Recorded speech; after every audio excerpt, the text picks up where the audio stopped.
There are lots of different ways to assess student learning, and establishing some common vocabulary provides a framework for identifying the most appropriate ways to use assessment as a part of quality instruction.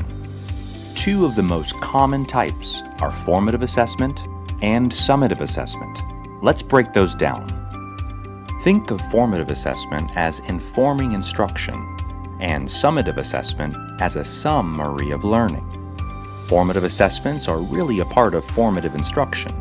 The goal of formative assessments is to inform instruction along the way so that teachers can react in real time by modifying instruction, including how the material is being taught and which students are receiving extra help or extra challenge.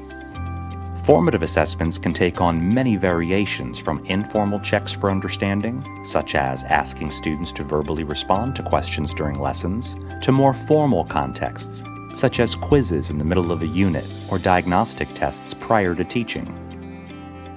For summative assessments, the goal is to determine if the student met the learning targets specified in a particular amount of time, such as a unit test or an end-of-grade test. Summative assessments include content students have learned over many weeks or months, or in some cases, even more than 1 year, such as a high school exit exam.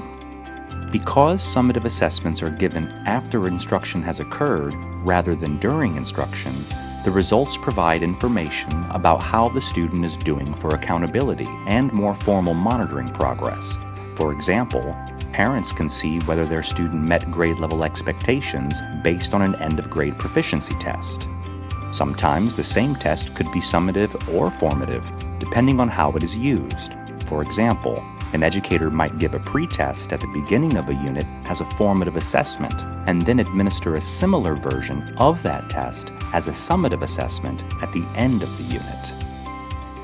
Instruction is most effective when including both formative and summative assessments, and Edmentum products use both. In ExactPath, our personalized learning program, students complete a diagnostic assessment at the beginning, middle, and end of the year to determine where students are ready to learn.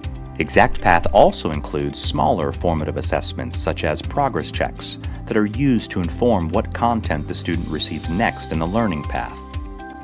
Study Island takes a different approach to summative and formative assessments by focusing on standards proficiency and state summative test preparation.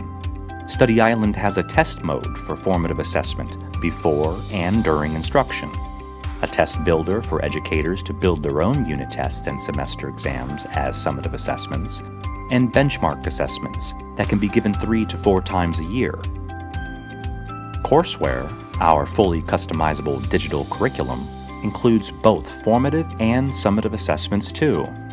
Each unit begins with a formative pretest, and formative assessment questions are sprinkled throughout tutorials to allow students to check their own understanding. As final summative measures, students complete a unit test and an end-of-semester test. Next time you need to assess student learning, think about whether a formative or summative assessment is most appropriate and choose your assessment accordingly.